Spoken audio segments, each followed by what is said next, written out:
The United Nations Security Council has passed a resolution demanding an immediate ceasefire in Gaza. The United States abstained from the vote, which marks a departure from its stance of linking a ceasefire to the release of hostages. Israeli Prime Minister Benjamin Netanyahu expressed his disapproval of the vote by stating that it gives Hamas hope that international pressure will allow them to secure a ceasefire without releasing Israeli hostages. Consequently, Netanyahu canceled a meeting of Israeli national security officials that was scheduled to take place in Washington, and members of Congress, including Democrat Senator John Fetterman, condemned the vote, with Fetterman stating that it's appalling that the United States allowed the passage of a resolution that fails to condemn Hamas. Well, here with more is Jonathan Tobin. He's editor-in-chief of the Jerusalem News Syndicate. Jonathan, the last time the United States voted to abstain in a UN vote against Israel was during the Obama administration in 2016. Relations between Israel and the U.S. were at a low point then. Are they even lower now? What do you make of this UN vote? What are the consequences? Well, I think the comparison to the Obama abstention, which allowed the UN to brand the presence of every Jew in Judea and Samaria and Jerusalem as illegal, that was bad. But that was a lame duck gesture. It happened in December 2016. The Obama administration only had a few more weeks in office, and everyone knew that Donald Trump was going to reverse that stand. Joe Biden has, at the very least, 10 more months to go in office. And this war that is being waged by Israel, a just defensive war against a genocidal terrorist movement, is still ongoing. And I think, frankly, it's even worse than what Netanyahu said. Hamas has more than just hope that the West will bail it out or allow it not to release hostages. Hamas has been sent a signal by the UN that they have every reason to believe that they will be allowed to emerge as the victors of this war, that Israel will be prevented from eliminating them in their last enclaves inside Gaza, where their military forces remain. And for the United States to say that this is okay, to say that they're acquiescing to it, and that the release of hostages shouldn't be linked, at the very least, to a ceasefire, including American hostages, is more than just a betrayal of Israel, although it is a betrayal of Israel and its security. It's a betrayal of American interests, because this is a signal to the Middle East that there's nothing worse than being an ally of the United States, and that they will allow an Iranian proxy, an Iranian ally, to triumph.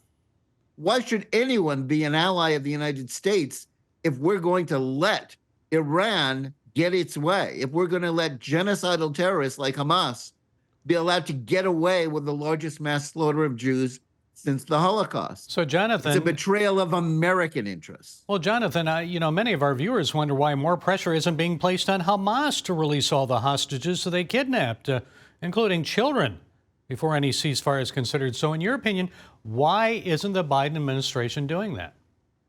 Politics, in one word, politics.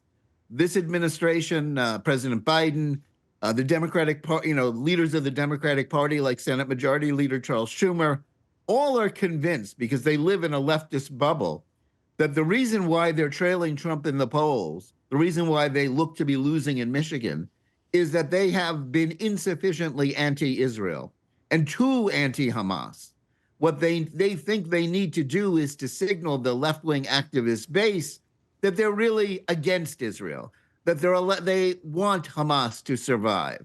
They think that will bring them votes on the left or from Muslims and Arab Americans, and it may help them with some of them, although I think most of them were going to vote for the Democrats anyway. But it is not only bad policy and a betrayal of an American ally and a betrayal of American values, it's also bad politics. And the UN continues to say that many children and others in Gaza are starving. Yet I saw a recent statistic that said 250 humanitarian deliveries are now arriving in Gaza each day. That compares to about 100 daily in February. The UN is misinformed, do you think, or what do you know about this? Aid has been flowing into Gaza every day. If anybody, and Israel has allowed that, even when they were supposedly blockading Gaza, Israel allowed convoys of food and fuel to enter it every day. It paid for its electricity.